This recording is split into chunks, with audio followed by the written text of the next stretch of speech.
소망 되신 주, 나의 소망 되신 주, 주를 바라봅니다. 다시 오실 나의 왕 예수, 주를 기다립니다. 다시 한번 고백합시다. 나의 소망 되신 주, 나의 소망 되신 주, 주를 바라봅니다.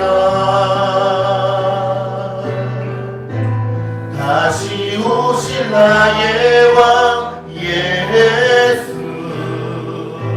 주를 기다립니다. 밤이나 낮이나 어제나 오늘도 영원히 주만 찬양해. 외롭고 슬플 때 망가나여 넘어져도 언제나 주만 찬양하겠네. 처음부터 다시 한번 고백합시다. 나의 소망 되신 주, 주를 바라봅니다. 다시 오실 나의 왕 예수, 주를 기다립니다. 밤이나 낮이나 어제나 오늘도 영원히 주만 찬양해. 괴롭고 슬플 때 낭만하여 넘어져도 언제나 주만 찬양하겠네. 밤이나 낮이나 어제나 오늘도 영원히 주만 찬양해. 괴롭고 슬플 때 낭만하여 넘어져도 언제나 주만 찬양하겠네. 내 영혼 거룩한 은혜를 향하여 내 마음 완전한 하나님 향하여 이곳에서 바로 이 시간 하나님을 예배합니다. 다시 한번 내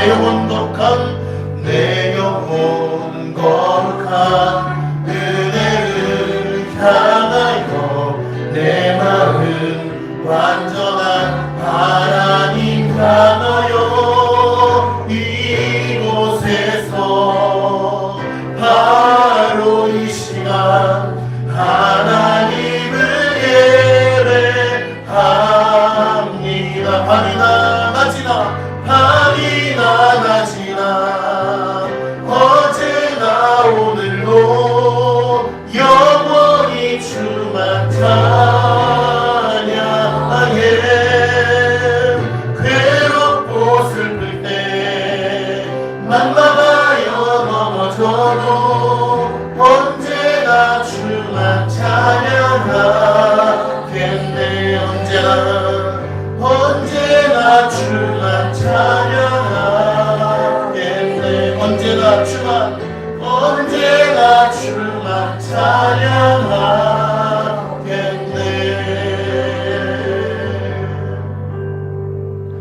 자비롭고 은혜롭기가 한이 없으신 아버지 하나님, 이 시간 주 앞에 예배하며 저희들의 마음을 모아 아버지의 영광, 그리스도의 그 빛나는 영광, 성령 하나님의 인도하심조차 나아가오니 하나님 우리에게 은혜와 자비를 베풀어 주시옵소서. 우리의 힘으로 결코 아버지 앞에 나아갈 수 없지만 예수 그리스도 그 보혈의 핏값을 힘입어 우리가 담대히 주 앞에 나아가오니 하나님 우리에게 은혜를 베풀어 주시옵소서.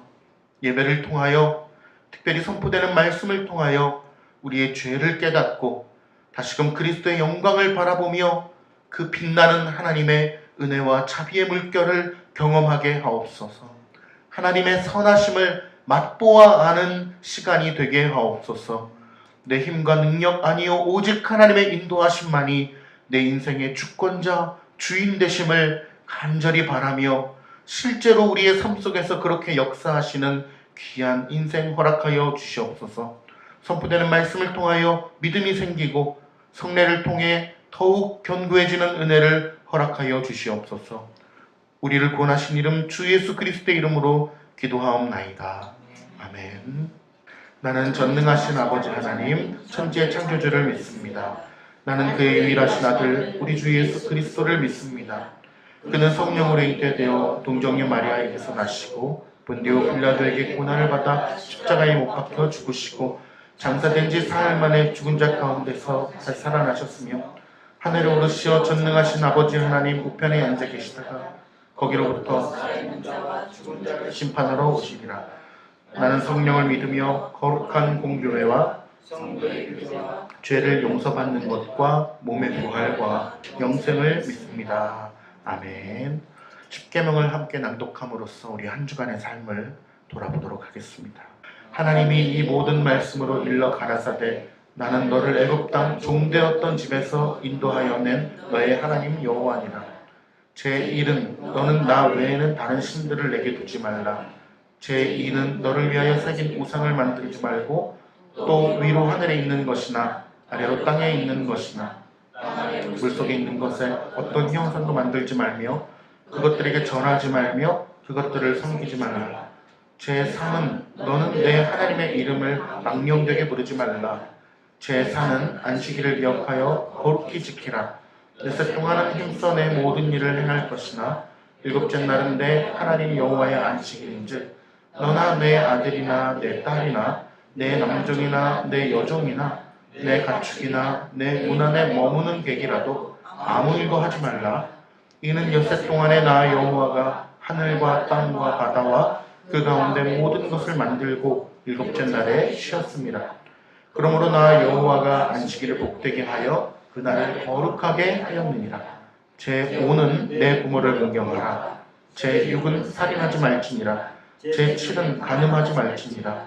제8은 도적질하지 말지니라. 제9는 내 이웃에 대하여 거짓 증거하지 말지니라. 제10은 내 이웃의 집을 탐내지 말지니라. 아멘. 아버지 하나님, 시간 한 주간의 우리의 삶을 돌아보며 주님 앞에 정직하게 고백드리며 하나님의 은혜와 자비와 긍휼을 구합니다. 이 시간 하나님 은혜를 베풀어 주시옵소서. 하나님께서 우리에게 마음을 다하고 목숨을 다하고 뜻을 다하고 힘을 다하여 하나님을 사랑하라. 둘째는 이것이니 내 이웃을 내 몸과 같이 사랑하라.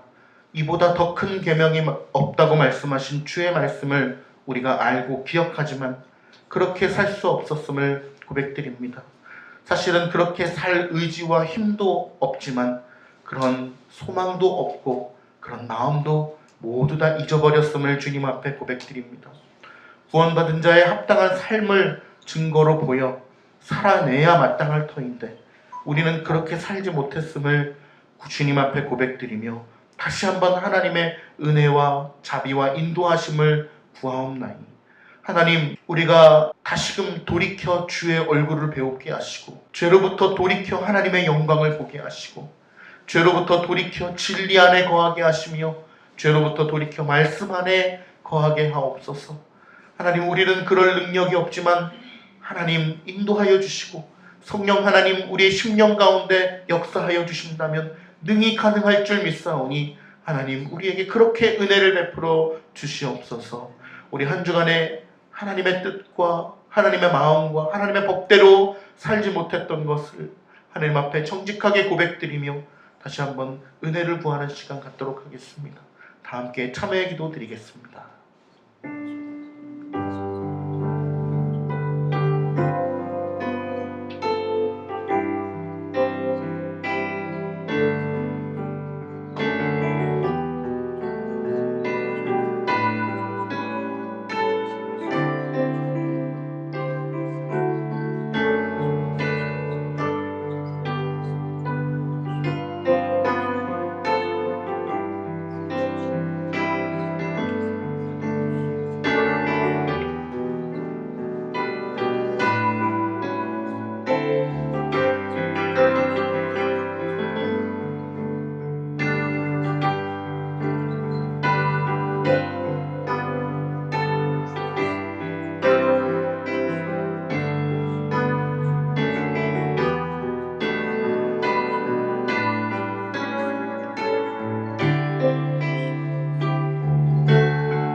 그리스도 예수 안에 있는 자에게는 결코 정죄함이 없나니 이는 그리스도 예수 안에 있는 생명의 성령의 법이 죄와 사망의 법에서 너를 해방하였음이라. 아멘. 하나님, 2000년 전에 그 구속의 사건으로 말미암아 우리의 모든 죄를 사해 주셨음을 믿습니다. 그러한 은혜를 베풀어 주셨기 때문에 우리가 더욱더 온 마음을 다하여 하나님의 뜻과 법과 그 말씀을 지켜 행하며 사는 믿음의 사람이 될 수 있도록 은혜를 베풀어 주시옵소서. 우리는 마땅히 주의 말씀을 지켜 살기를 최선을 다하여 삶을 살아내는 참된 신자의 모습 있도록 은혜를 베풀어 주옵소서. 하나님, 오늘 예배를 통하여 특별히 말씀과 성례를 통하여 다시금 용기와 소망을 얻어 죄로부터 돌이켜 아버지의 얼굴을 배웁게 하시고 그리스도의 진리와 영광 가운데 거하게 하옵소서. 늘 성령 하나님의 인도하심을 받아서 참된 신자로서 성화의 삶을 이루어가게 하시고 그것을 열망하게 하옵소서. 우리를 그렇게 인도하실 주님을 믿고 신뢰하오며 구원의 이름, 가장 아름다운 이름 예수 그리스도의 이름으로 기도하옵나이다. 아멘.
하나님 말씀 봉독하겠습니다. 요한복음 10장입니다. 7절부터 15절까지 한 목소리로 읽겠습니다. 그러므로 예수께서 다시 이르시되 내가 진실로 너희에게 말하노니 나는 양의 문이라. 나보다 먼저 온 자는 다 절도요 강도니 양들이 듣지 아니하였느니라. 내가 문이니 누구든지 나로 말미암아 들어가면 구원을 받고 또는 들어가며 나오며 꼴을 얻으리라. 도둑이 오는 것은 도둑질하고 죽이고 멸망시키려는 것뿐이요 내가 온 것은 양으로 생명을 얻게 하고 더 풍성히 얻게 하려는 것이라. 나는 선한 목자라. 선한 목자는 양들을 위하여 목숨을 버리거니와 삭구는 목자가 아니요 양도 제 양이 아니라. 오는 것을 보면 양을 얼마나 이리가 양을 물어가고 또 해치느니라. 달아나는 것은 그가 삭군인 까닭에 양을 돌보지 아니함이라. 나는 선한 목자라. 나는 내 양을 알고 양도 나를 아는 것이 아버지께서 나를 아시고 내가 아버지를 아는 것 같으니 나는 양을 위하여 목숨을 버리노라. 아멘. 조명 기도하겠습니다. 아버지 하나님, 이 시간 하나님의 말씀을 선포할 때 우리의 귀를 열어 주의 말씀을 듣게 하시고 성령 하나님 인도해 주셔서 우리가 마땅히 깨달아야 할 것들을 깨닫고 가슴에 새겨야 할 것들을 새기고 외워야 할 것들은 외우게 하시고 주의 말씀을 읽을 수 있는 능력과 이해할 수 있는 능력 또 깨닫는 능력을 허락하여 주시옵소서. 예수님의 이름으로 기도하옵나이다. 아멘. 경건 체크리스트에 대해서 잠깐 설명을 드리려고 해요. 경건 체크리스트를 집에다가 아마 붙여 놓으셨을 거라고 다 예상을 하고 말씀을 드리도록 하겠습니다. 경건 체크리스트를 매일 지켜 행하면 가장 좋겠죠. 근데 그게 아마 잘 안 될 겁니다. 그리고 제가 드린 경건 체크리스트는 하나의 샘플일 뿐이고 나만의 경건 체크리스트를 만드는 것이 가장 좋습니다. 그래서 내가 하루에 기도를 많이는 못하니까 1분씩이라도 내가 하겠다 라고 하는 나만의 목표를 세워서 체크리스트를 만들어서 붙여놓으면 가장 좋고요. 여러 가지 샘플의 체크리스트가 있는 것을 제가 알려드리기 위해서 이렇게 코팅을 해서 드린 것입니다. 그리고 나만의 체크리스트가 있고 제가 드린 것을 붙여놓으셨다 하더라도 그것을 지키면서 사는 것은 정말 어려운 일입니다. 그러나 중요한 것은 우리의 심령의 상태가 중요한 것이죠. 혹은 설거지하면서 화장실에서 혹은 뭐 차에서 사무실에서 그것을 보면서 최소한 이러한 생각을 하셔야 마땅한 것입니다. 아, 맞아. 저렇게 해야 되는데. 아, 맞아. 내가 저렇게 하루에 한 번씩 시간을 정해서 기도를 해야 되는데. 내가 못하고 있지만 저렇게 할 수 있다면 참 좋겠다라고 하는 마음의 심령의 열망의 상태. 그 상태를 제가 간절히 원하는 마음으로 그걸 드린 겁니다. 율법적으로 그걸 안 지키면 큰일 나는 이런 개념이 아니고 그런 마음의 상태가 여러분들에게 있기를 간절히 소망합니다. 저도 잘 못합니다. 하지만 그걸 볼 때마다 너무나 감사한 것은 맞아. 시간을 정해서 기도해야 되는데 이제 저 같은 경우는 아무래도 목회자니까 조금 더 많이 해야 되는데 더 깊이 해야 되는데 말씀도 더 오랫동안 좀 깊이 묵상해야 하는데 라고 하는 이 체크리스트를 보면서 마음의 반성을 하고 내일은 더 잘해야지 라고 하는 마음의 소망을 품게 되는 것입니다. 여러분들에게도 그러한 소망이 있기를 간절히 소망합니다. 자, 말씀 시작하겠습니다. 선한 목자는 양을 위하여 목숨을 버린다고 합니다. 예수님께서 말씀하셨어요. 선한 목자는 양을 위하여 목숨을 버린다. 그런데 그 말은 사실은 비사라고 말씀을 드리면서 이런 얘기를 했어요. 중동의 목자들이 양을 위하여 충실하게 양들을 치지만 실제로 양을 위하여 목숨을 버리는 목자가 없습니다. 실제로 양을 위해서 내가 대신 죽는 목자는 어리석은 목자일 것입니다. 왜냐하면 첫 번째는 다른 양들은 누가 돌보나요? 두 번째는 동물을 위하여 사람이 목숨을 버리는 것은 상식적이지 않은 일이죠. 세 번째는 그 양이라고 하는 존재는 재산입니다. 왜 양을 치죠, 목자가? 재산 가치를 위하여 양을 치는 것이고 끝내 잡아먹으려고 키우는 겁니다. 양고기를. 그리고 중간중간에 양 털을 벗겨서 털을 사용하고 또 그 고기를 결국에는 먹으려고 하는 것이죠. 그런데 내가 먹을 고기를 위해서 내가 목숨을 바친다는 것은 말이 되지 않는 것입니다. 그런데 예수님께서는 오늘 선한 목자는 목숨을 버린다, 양을 위하여 목숨을 버린다고 이야기하는 것은 누구를 지칭하는 것입니까? 자기 자신을 지칭하여서 내가 십자가에서 너희를 위하여 목숨을 버리겠노라 라고 하는 것을 선언하시는 것이죠. 여러분 가정에도 목자가 있으세요? 각 가정에도 아마 목자가 있으실 텐데 부모 혹은 또 다른 어른들이 아마 목자의 역할을 한다고 볼 수 있을 것입니다. 자녀들은 부모의 가르침을 받고 그 음성을 따라 삶의 여정을 걸어 나가게 됩니다. 알게 모르게 자녀들은 부모의 많은 것을 보고 배운다는 사실을 우리가 아마 부인할 수 없을 것입니다. 주님께서는 우리를 위하여 자신의 목숨을 아끼지 않으시고 십자가에 못 박혀 죽으심으로 대속이라고 하는 하나님의 위대하신 그 은혜의 섭리를 이루셨습니다. 아마 대부분 모두가 그런 것은 아닐 수 있지만 대부분의 부모라면 아마 자식이 죽어야 하는데 내가 대신 죽을 수 있는 그런 상황이 온다면 기꺼이 내가 대신 죽을 수 있다라고 생각을 할 것입니다. 기꺼이 목숨을 내놓을 것입니다. 아마도 완전치는 않지만 그리스도의 대속의 죽음을 우리가 가장 근접하고 실제적으로 이해할 수 있는 하나의 샘플로 하나님께서 주시지 않았을까, 그런 생각을 해봅니다. 하나님께서 이 세상에 직접 창조하신 두 가지 기관이 있는데 첫 번째는 가정이요, 두 번째는 바로 교회입니다. 이 교회를 위하여, 우리가 교회죠, 교회를 위하여 예수 그리스도는 피를 흘리셨고 우리를 건져내 주셨습니다. 교회에도, 가정에도 목자가 있듯이 교회에도 목자가 있습니다. 그것은 바로 교회의 지도자입니다. 우리 교회는 아직 당회는 없지만 당회가 생길 수 있도록 우리는 늘 기도함으로 준비해야 하는데요. 당회가 생기면 그 역할 중에 가장 중요한 역할은 바로 치리입니다. 많은 교회들이 당회를 세워놓고서 당회가 교회에 많은 것을 지도도 하지만 간섭도 합니다. 당회의 가장 중요한 역할이 치리라는 사실을 까먹었기 때문에 그렇습니다. 그래서 모든 것을 다 관여하는 것이 아니라 가장 중요한 것은 권징과 치리다라고 하는 것을 제가 오늘을 빌어서 말씀을 드립니다. 우리 교회에도 제가 지도자이지만 넓은 개념으로 본다면 구역장이나 교사, 또 소그룹의 리더들이 목자가 될 수 있습니다. 아까 가정도 그렇고 교회도 그렇고요. 목자라고 하는 것의 기본 전제는 무엇이냐 하면 그리스도의 말씀을 통하여서 다스리는 것입니다. 만약에 부모가 하나님 말씀으로 자녀를 양육하지 않고 그리스도를 통하여 가정을 다스리지 않는다면 그는 참된 목자가 아닐 수 있습니다.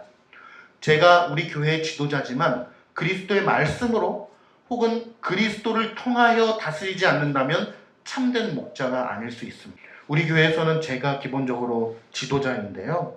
예수님께서는 당신 자신이 목자이지만 그분께서 사용하시는 선한 지도자들을 또한 목자라고 간접적으로 인정해 주십니다. 교회에 2차적으로 목사인 이 지도자 혹은 또 다른 평신도 지도자들이 목자가 될 수 있는 것입니다. 그러므로 제가 실상 그리스도를 통하여 그리스도의 말씀을 통하여 교회를 다스리고 지도하고 섬긴다면 저는 목자이고 주님께서 친히 저를 목자라고 인정해 주시는 것입니다.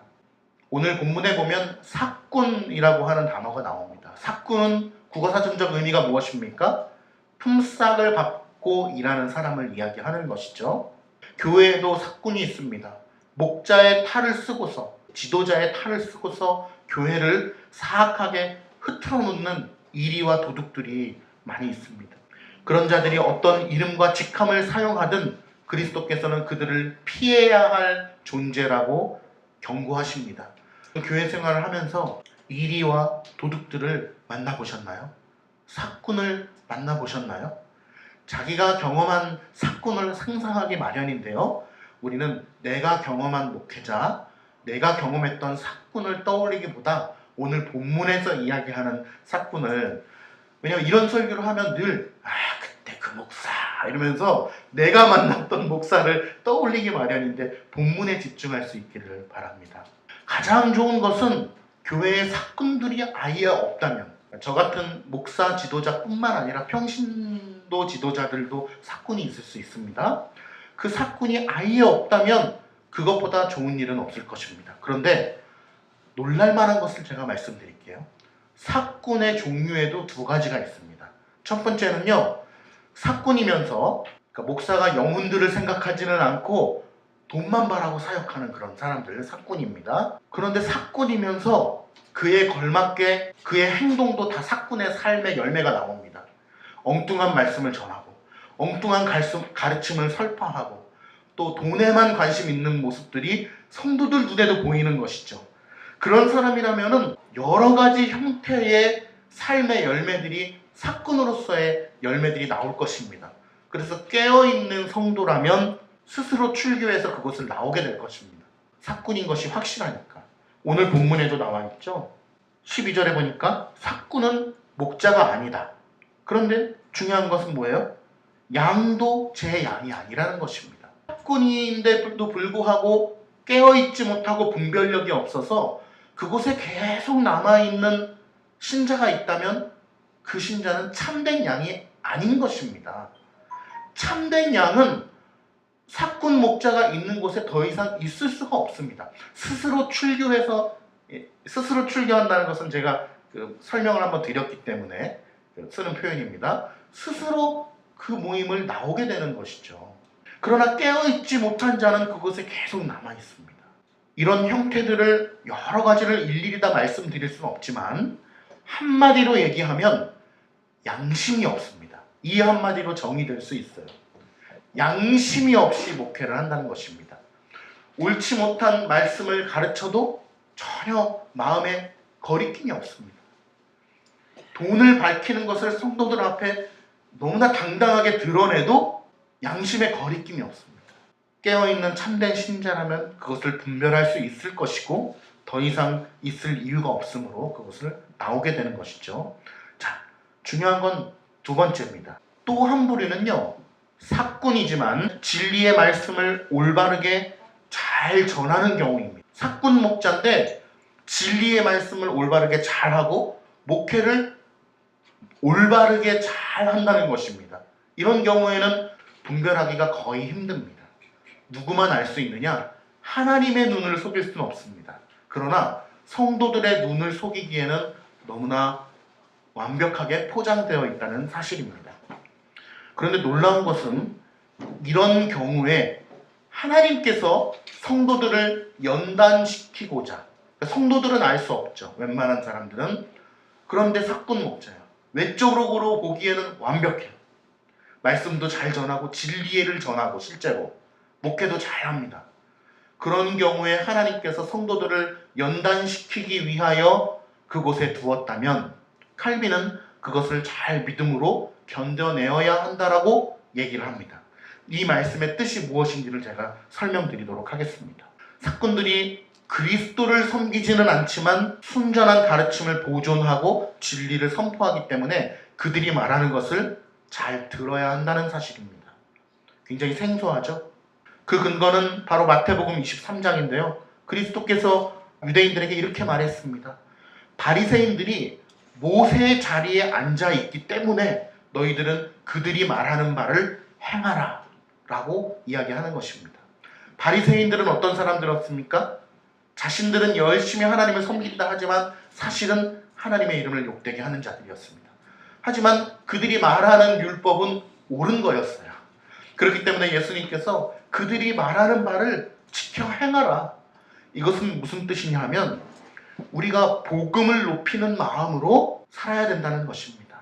제가 지난주에도 한번 말씀드렸는데 많은 사람들이 복음의 본질에는 관심이 없고 목회자의 인격이라고 하는 태도에, 사람의 인격이라고 하는 태도에, 외적인 모습에 속아 넘어간다라는 말씀을 한번 드린 적이 있습니다. 복음의 본질이 더 중요한 것이죠. 모든 일에는 공과 과가 있는 것입니다. 제가 너무나 무한하시고 영광스러운 하나님의 말씀을 이 자리에서 전하지만 저의 삶이 못 따라갈 수 있는 것입니다. 목사지만. 그런데 목사의 삶을 바라보면서 나는 저런 목사님을 봐서는 예수님을 믿을 수 없어 라고 얘기하는 것은 옳지 않다는 것입니다. 복음의 본질은 예수님이고 하나님의 메시지고 그분 자체신데 목사의 인격을 보고서 나는 예수를 믿지 않을 거야 라고 하는 것은 옳지 않다는 것입니다. 제가 극단적인 예를 지금 들려드렸어요. 어떤 비본질적인 문제를 가지고서 복음을 멀리하는 일이 없어야 한다는 교훈을 오늘 칼빈은 우리에게 하고 있는 것입니다. 목회자의 인격, 나의 구역장의 삶의 태도, 리더의 인격을 보고서 여러분들 신앙생활을 한다 하면은 시간이 얼마 가지 못해서 심령이 피폐해지고 말 것입니다. 한마디로 시험에 든다는 것입니다. 시험 든다고 했을 때 대부분이 누구 때문에 시험을 듭니까? 사람 때문에 시험에 들죠. 예수님한테 나 시험 받았어, 시험 들었어, 이런 사람은 별로 없습니다. 다 사람한테 시험 드는 거예요. 근데 그것은 왜 그러냐? 누군가를 많이 의지했기 때문이고 기대했기 때문이고 의존했기 때문입니다.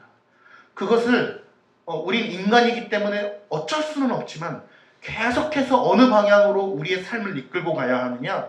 바로 하나님의 말씀, 예수 그리스도를 쫓아가는, 목자의 음성을 듣고 쫓아가는 믿음의 삶을 살아가야 그러한 시험거리가 우리에게 점점 없어진다는 사실을 명심해야 합니다.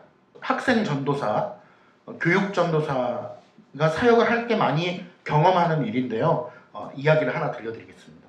학생 전도사 때, 교육 전도사 때 그보다 나이가 훨씬 많은, 최소 부록이 지나신 분들, 유혹이 없잖아요. 부록이 지나신 성도님들은 마음의 여유가 있으시기 때문에 전도사님이 한참 어려도 네 전도사님 그러면서 대우해주고, 또 외적으로만 대우해줄 뿐만 아니라 실제적으로도 존중하고 존경하는 마음으로 지도자로 섬겨주기 마련입니다. 그런데 오히려 젊은 사람들 중에는 전도사님과 내가 나이도 비슷한데 오히려 내가 나이도 많은데 뭘 알겠어? 라고 하는 마음으로 업신여기는 경우가 아주 종종 있습니다. 신기하죠? 우리 교회 분들은 아주 생소한 일이죠? 그런 경우가 종종 있습니다. 제가 전임 전도사 시절에 교회 청년부 전도사로 부임을 하게 되었어요. 근데 청년부가 27살부터 40대 초반까지 광범위했습니다. 왜냐하면 결혼을 안 했으면 다 청년부였거든요.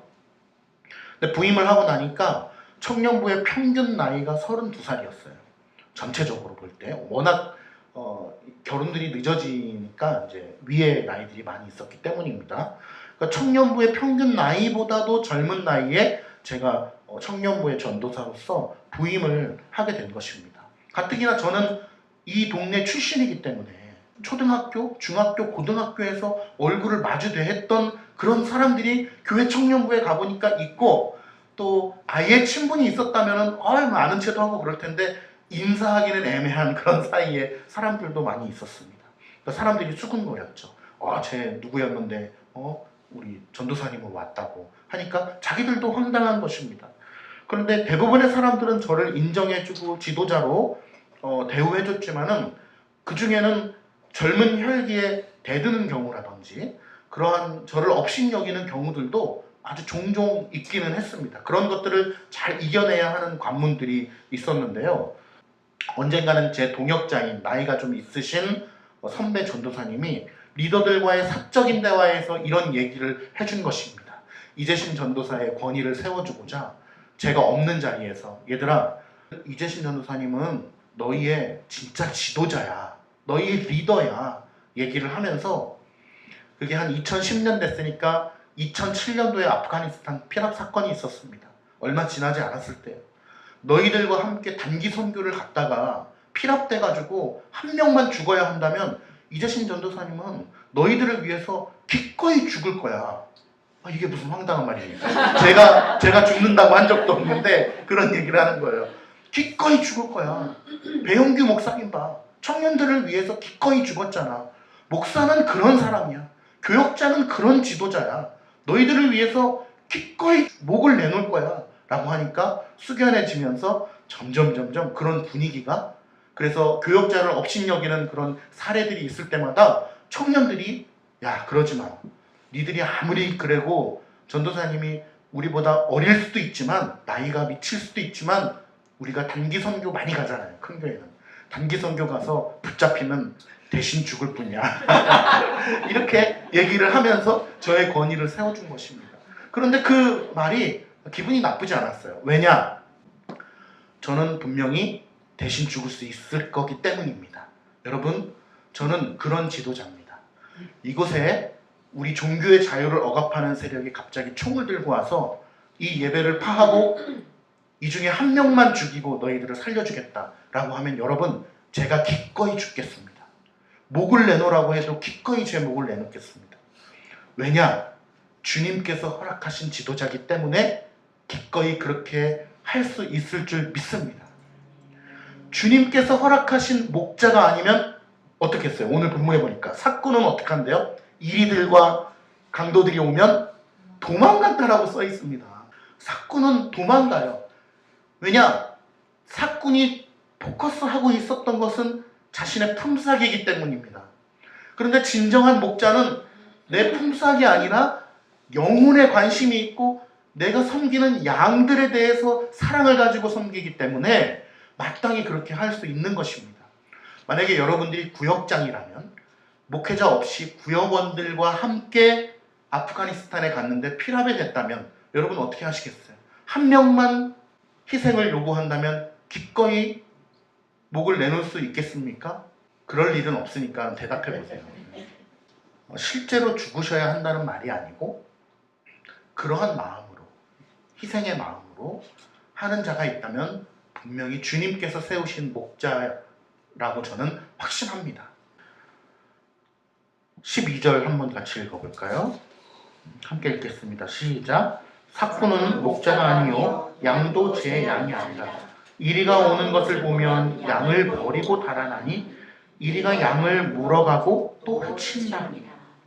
지도자는, 참된 목자는 영적 전쟁의 전방에 서서 이리들과 늑대들과 마땅히 싸워야 될 것입니다. 이것은 물리적인 일이 될 수도 있고요, 영적인 일이 될 수도 있습니다. 지금은 물리적인 일이 많이 없겠지만 실제로 우리의 역사 가운데는 많은 신앙의 선배들은 물리적으로도 그렇게 하셨죠. 대표적으로 엊그저께 3.1절 역사를 보면은 수많은 기독 지도자들이 앞에 나서서 총을 맞고 그런 일들을 행했습니다. 양들을 위하여서 목숨을 버린다고 하는 것은 양들에 대한 하나님의 사랑을 예수님께서 확실하게 보여주는 표지입니다. 제가 마치 그리스도의 말씀을 온전하게 잘 전하고 목회를 올바르게 잘 했지만 기꺼이 제 목숨을 내놓아야 할 때 내놓지 않는다면 그것이 사꾼이었다라는 것을 증명하듯이 예수 그리스도께서 양들을 위하여 목숨을 내놓을 수 있다라고 하는 것은 우리를 향한 하나님의 사랑을 아주 직접적으로 보여주는 표지라는 것입니다. 그리고서 예수님께서는 자기 자신이 목자임과 동시에 자신이 다스리는 모든 사역자들도 부차적인 목자라는 것을 말씀하시면서 자신을 본받으라고 말씀하시는 것입니다. 마가복음 12장에 보면 가장 큰 계명하면 무엇입니까? 예수께서 대답하실 때 첫째는 이것이니 내 마음을 다하고 목숨을 다하고 뜻을 다하고 힘을 다하여 주 너의 하나님을 사랑하라. 둘째는 이것이니 내 이웃을 내 자신과 같이 사랑하라 하신 것이라. 이보다 더 큰 계명이 없다라고 말씀하셨습니다. 우리 목자들은 또 우리 모든 양들은 그 말씀을 조차 행하고 지키기를 기뻐해야 할 것입니다. 그 말씀을 우리 가슴 가운데 늘 새기고 그렇게 살게 되기를 간절히 소망해야 됩니다. 이번 주에 그런 얘기를 들었어요. 사랑가득교회 아세요? 라고 물어보니까 안다고. 사랑가득교회 안다고. 가슴이 설레지 않습니까? 그 이름, 이 이름의 가치가 있지 않습니까? 사랑? 자, 저 성도들은 얼마나 사랑이 많을까? 정말 사랑할까? 사랑가득교회 알아요. 어떻게 하세요? 물어보니까 뭐라고 할게요? 이름의 가치. 여러분, 사랑하라. 하나님을 사랑하고 이웃을 사랑하는 그런 삶을 우리가 정말 살고 있습니까? 경건 체크리스트에도 나와 있지만 정말 우리가 이웃을 사랑하는 마음으로 그를 대했는지 늘 돌아봐야 될 것입니다.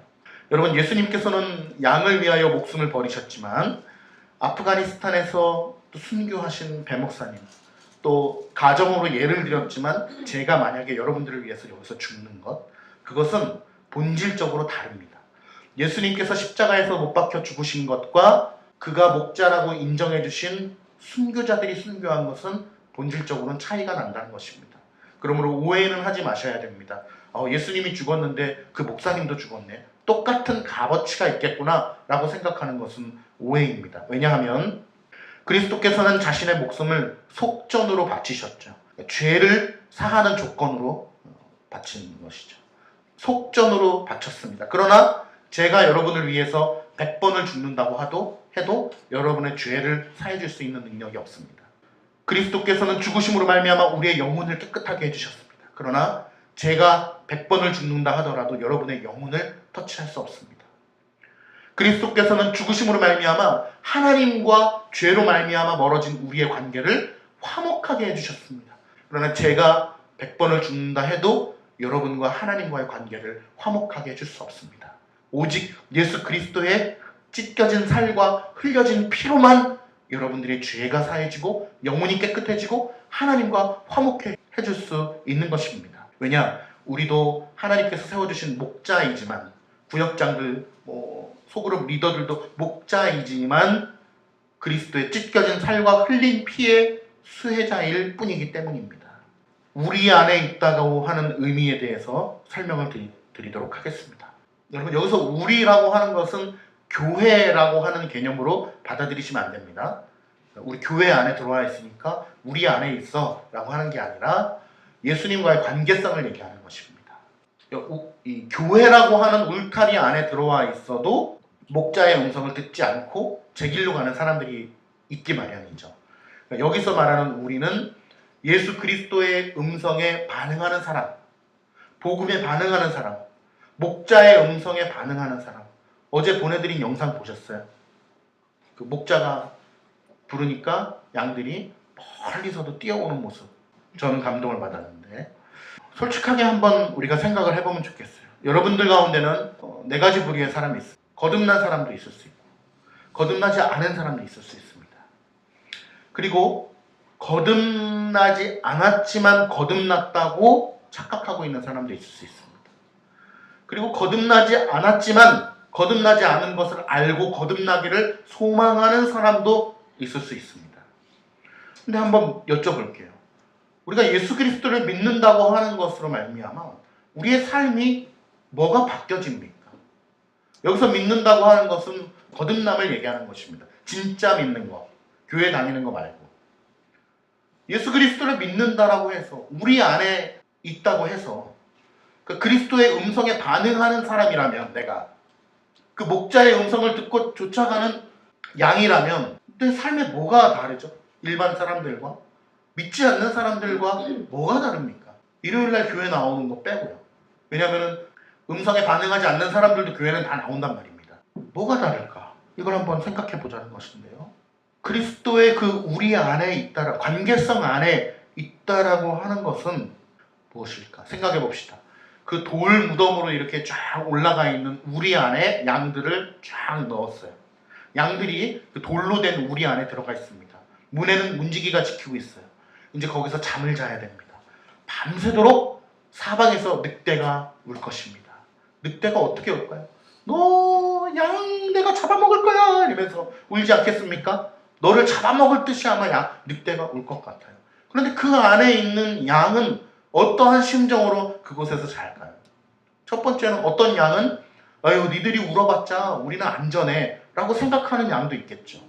그런데 어떤 양은 여기가 우리인지 아닌지 잘 모르고 두려워 밤새도록 잠을 못 자는 양도 있을 수 있습니다. 근데 중요한 사실은 자신의 감정과는 상관없이 객관적으로 안전하다는 것입니다.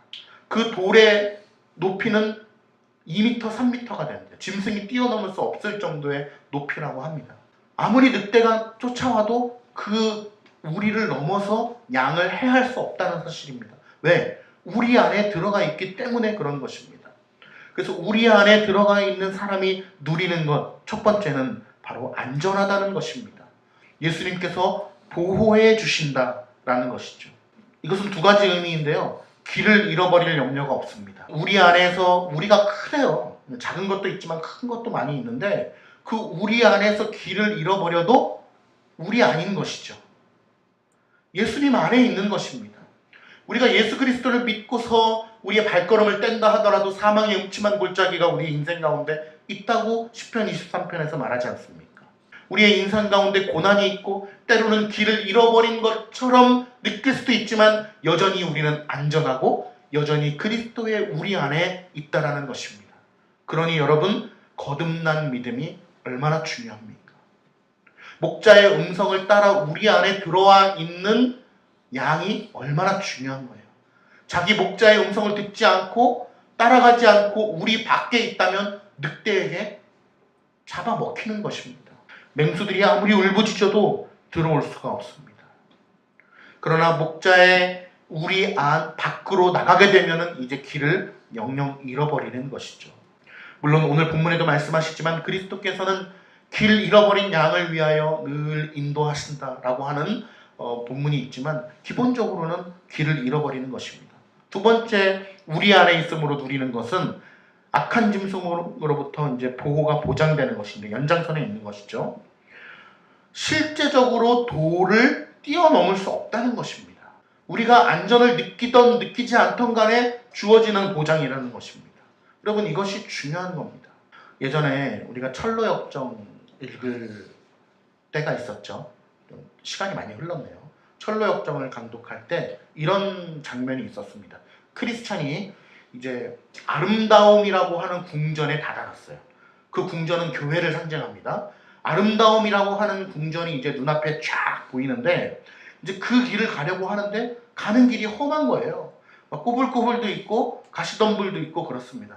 근데 그것을 다 이겨내고 드디어 거의 다 도착을 했는데 이제 그 아름다움이라고 하는 궁전의 문지기가 저기 이제 수백 미터 앞에 있습니다. 그의 집이 있어요. 그곳을 놓치면 이제 그 궁전에 들어갑니다. 근데 가려고 하는데 어떤 것이 눈에 보였느냐? 두 마리의 사자가 양쪽에서 으르렁거리고 있는 것입니다. 으르렁거리고 있는데 순간 겁이 났습니다. 이 사자는 겁쟁이와 의심이라고 하는 사람을 집으로 돌려보낸 장본인들이에요. 겁쟁이와 의심이라고 하는 사람은 신앙의 여정을 걷다가 그 사자 앞에서 결국에는 돌아가게 되었습니다. 그것을 생각했어요. 그런데 저 멀리서 문지기가 소리치는 것입니다. 당신의 믿음이 그거밖에 안 됩니까? 믿음의 눈을 가지고 잘 보십시오. 그 사자들은 쇠사슬이 묶여 있습니다. 좌로나 우로나 치우치지 않고 한가운데로만 걸어 나온다면 그 사자가 당신을 해하지 못할 것입니다. 라고 소리치고서 결국에는 믿음으로 그 길을 가는 장면이 철로역정에 나옵니다. 길을 한가운데로 가면 좌로나 우로나 치우치지 않는 사람이 돼야 될 것입니다. 여러분, 좌로나 우로나 치우치지 않는다는 것은 무엇입니까? 기준이 있다는 거예요. 기준이 있다는 것은 어떤 기준을 얘기합니까? 바로 하나님의 말씀입니다. 말씀 안에서 우리가 그 길을 따라간다면 세상에 어떤 사자들이 으르렁거린다 할지라도 그 사자는 쇠사슬에 묶여 있다는 것을 우리가 보게 되는 것입니다. 그런데 겁쟁이와 의심은 그 쇠사슬을 보지 못했어요. 왜? 믿음이 없었기 때문에 쇠사슬을 보지 못하고 자기가 죽을지도 모른다는 불안감에 다시 뒤로 돌아갔다는 사실입니다. 어떤 양은 자기가 안전하다는 것을 느낍니다. 그래서 안전하다고 생각하죠. 어떤 양은 못 느낍니다. 불안하고 잠이 안 오고 뜬 눈으로 밤을 샙니다. 그러나 그 역시 안전합니다. 왜냐? 우리 안에 들어가 있다면, 그리스도의 음성에 반응하는 사람이라면, 교회에 왔다 갔다 하는 것이 아니라 목자의 음성에 반응하는 사람이라면 안전하다는 것입니다. 그것은 자신의 주관적인 감정과는 다른 객관적인 사실입니다.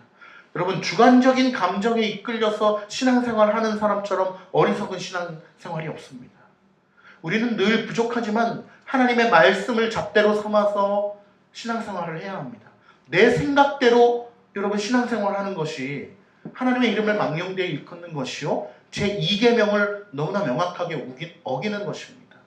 목자의 양의 특징, 목자의 인도함을 받는다. 목자가 우리로 들어와라 라고 하면 들어가는 것이죠. 지금 여러분, 잊으신 목자를 통하여 여러분들에게 주님께서 말씀하십니다. 들어와라. 말씀 안으로 들어와라. 내 안에 거하라. 여러분, 이 음성에 반응할 수 있기를 간절히 축원하고요. 그 다음에 목자의 인도함을 받는 전제 조건은 우리 안에 있어야 된다는 것입니다. 우리 안에 있어야 목자의 음성을 듣지, 우리 밖으로 나가서 저 옆에 산에 가 있으면 목자의 음성을 들을 수가 없습니다. 듣고 싶어도 들을 수가 없어요. 우리 안에 있는 것이 참 중요하다. 당신이 참된 양이라면, 목자의 음성에 반응하는 참된 양이라면 여러분, 마귀가 가만두질 않습니다. 오늘 영적 전쟁에 대해서 잠깐 설명드리려고 해요. 당신이 양이 아니면 마귀가 그냥 놔둡니다. 아무 문제가 없어요, 삶에. 왜? 그대로 가면 멸망이니까. 그런데 주의 음성을 듣고 계속해서 옳은 길로 가려고 하는 사람은 마귀가 가만 내버려 두질 않습니다. 그래서 좁은 길이에요. 좁고 협착한 길이에요. 그래서 성경은 우리에게 신앙생활을 전투, 씨름, 경주에 비유하지 않습니까? 여러분, 믿는 자들이요, 항상 기도하시기를 주님의 이름으로 축복합니다. 영적 전쟁의 승리는요, 기도에서 나옵니다.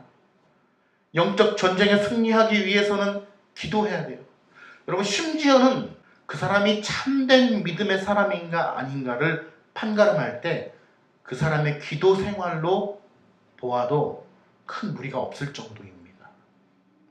만약에 말씀도 꾸준히 읽고 정말 이웃을 위하여 선을 베풀고 성경 공부도 열심히 하고 하는데 기도 생활이 없다면 그 신앙에 대해서 다시 한번 진중하게 고민해 봐야 될 것입니다.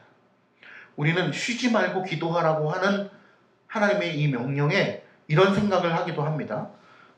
주님께서는 참 불가능한 일을 우리에게 시키셔. 어떻게 쉬지 않고 기도할 수가 있어? 어떻게 항상 기뻐할 수가 있어? 어떻게 쉬지 말고 기도할 수가 있어? 물리적으로 불가능한 것이야 라고 생각하기도 합니다. 모든 일상생활을 제쳐두고 기도원에 들어갈 수는 없지 않습니까? 그러나 주님께서는 우리에게 문자적으로 불가능한 일을 시키시는 분이 아니십니다. 여러분, 모든 삶 속에서요, 한 번도 쉬지 않고 하는 행동이 있습니다. 그것이 뭘까요? 맞습니다. 심지어 잘 때도 숨을 쉬고, 먹을 때도 숨을 쉬고, 얘기할 때도 숨을 쉽니다. 그런 경우 계세요? 숨 쉬는 것 때문에 다른 일을 할 수가 없어. 숨 쉬는 것 때문에 내가 잠을 잘 수가 없어. 이런 사람 안 계시죠? 숨을 쉬는 것 때문에 내가 일을 할 수가 없어. 오히려 반대죠.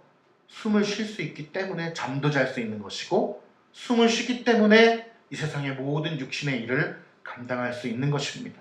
마찬가지로 우리가 모든 것을 할 수 있는 원동력이 육신에서는 숨이듯이 바로 영혼의 원동력은, 영혼의 호흡은 바로 기도가 되어야 합니다. 그래서 주님께서는 우리에게 쉬지 말고 기도하라고 말씀하시는 것입니다. 하나님의 생명이 우리 안에 있는 자는 기도라고 하는 호흡을 통해서 우리의 모든 삶을 영위해 나가게 되어 있습니다. 호흡은 가르쳐서 하는 것이 아닙니다. 어린아이에게도 호흡을 가르치지 않지만 본능적으로 하게 되죠. 여러분, 하나님의 생명이 우리의 심령 가운데 들어와 있는 자는 기도를 하게 되어집니다. 기도하는 삶을 살게 되어집니다. 그것이 자연스러운 거예요. 그런데 사단은 그것을 막죠. 우리를 기도를 못하게 막습니다. 무엇으로 막습니까? 염려, 근심, 게으름, 이 세상에 속한 욕심, 탐욕, 육신의 즐거움으로 하나님의 생명이 호흡하지 못하도록 가로막습니다. 하나님의 생명으로 살아가는 사람은 기도를 할 수밖에 없다는 사실을 우리가 인지해야 됩니다. 기도하지 않고도 1년, 2년, 10년, 20년을 아무 문제 없이 살았다면 그 신앙은 한번 진지하게 고민해 봐야 될 것입니다. 일주일에 한 번만 숨을 쉬는 사람은 없잖아요. 오늘 목자의 음성을 듣는 양의, 우리 안에 들어있는 양의 특징에 대해서 살펴보았습니다. 우리의 신앙의 삶에 대해서도 살펴보았고, 또 우리 모든 삶의 영역들이 영적 전투라고 하는 사실을 살펴보았습니다. 여러분, 우리 중에는 아까도 말씀드렸듯이 여러 부류의 사람이 있습니다. 그러나 분명한 것은 단 하나로 여러분들에게 권면합니다. 기도하시기를 주님의 이름으로 축복합니다. 하나님의 은혜를 구하시고, 거듭나지 않은 사람이 있다면 하나님의 은혜를 구하며 거듭나기를 소망하는 마음으로, 목자의 음성을 듣는 자가 있다면 더 듣기를 소망하는 마음으로, 또 듣지 못하는 자가 있다면 듣기를 소망하는 마음으로 기도해야 될 것입니다. 어떠한 처지에 속해 있던지 우리는 늘 하나님의 은혜를 구하며 기도하는 참된 신자들이 되기를 간절히 축원합니다. 기도하겠습니다. 하나님 아버지, 주님의 은혜를 구합니다. 목자의 인도함을 받는 참된 양이 되기를 간절히 소망합니다. 목자의 음성을 듣고 반응하는 우리 모두가 되기를 간절히 소망하고, 또한 우리 안에 있음으로 말미암아 누리는 많은 것들을 알고 누리며, 또한 참 신앙생활 가운데, 이 전투 가운데 기도로 늘 승리하는 우리 모두 될 수 있도록 은혜를 베풀어 주시옵소서. 예수님의 이름으로 간절히 기도하옵나이다. 아멘.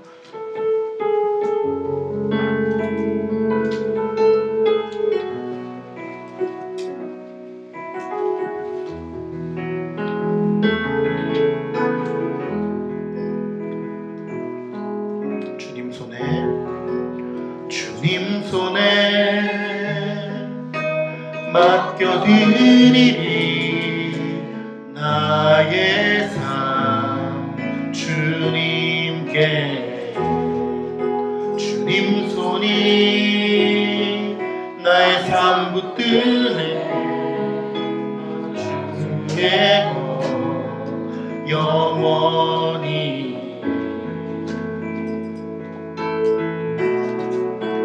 내가 믿는 분 예수, 내가 속한 분 예수, 삶의 이유 되시네, 내 노래 되시네. 내가 믿는 분, 내가 믿는 분 예수, 내가 속한 분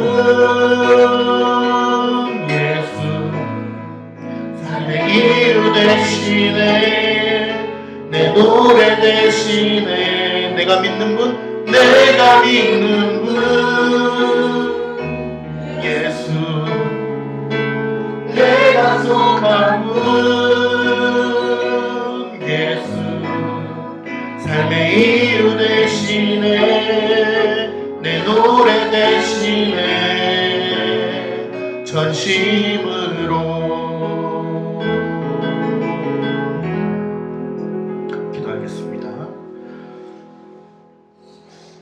사랑이 많으신 아버지 하나님, 이 시간 저희들이 마음을 모아 귀한 예물을 하나님 앞에 올려드립니다. 하나님, 저희 모두가 이 헌금의 의미를 올바르게 잘 알고 자원하는 마음으로 나의 생명, 나의 영혼까지도 예수 그리스도에게 속하였음을 잘 깊이 깨닫고 고백드리는 참된 신앙의 결과물이 되게 하옵소서. 하나님, 저희들의 가정과 직장과 모든 관계들, 또 학업과 자녀 문제들 주님께서 인도하여 주시고 통치하여 주시고 다스려 주시기를 간절히 원하나이다. 영육 간의 강건함과 특별히 목자의 음성을 들으며 나아가는 참된 신앙의 우리의 인생길 가운데 하나님 형통하도록 은혜를 베풀어 주셔서 가정의 경제 문제, 진로, 노후, 또 모든 자녀들의 학업 문제까지도 주님께 맡겨드리오니 무엇보다도 저희들에게 지혜를 풍성히 부어주셔서 믿음으로 아버지를 기쁘시게 해드리는 하나님의 자녀들이 되게 하옵소서. 오직 주의 사랑과 은혜와 긍휼 가운데 머물기를 간절히 원하오며 주 예수 그리스도의 이름으로 기도하옵나이다. 아멘. 여호와는 내게 복을 주시고 너를 지키시기를 원하며 여호와는 그의 얼굴을 내게 비추사 은혜 베푸시기를 원하며 여호와는 그 얼굴을 내게로 향하여 드사 평강 주시기를 원하노라. 아멘.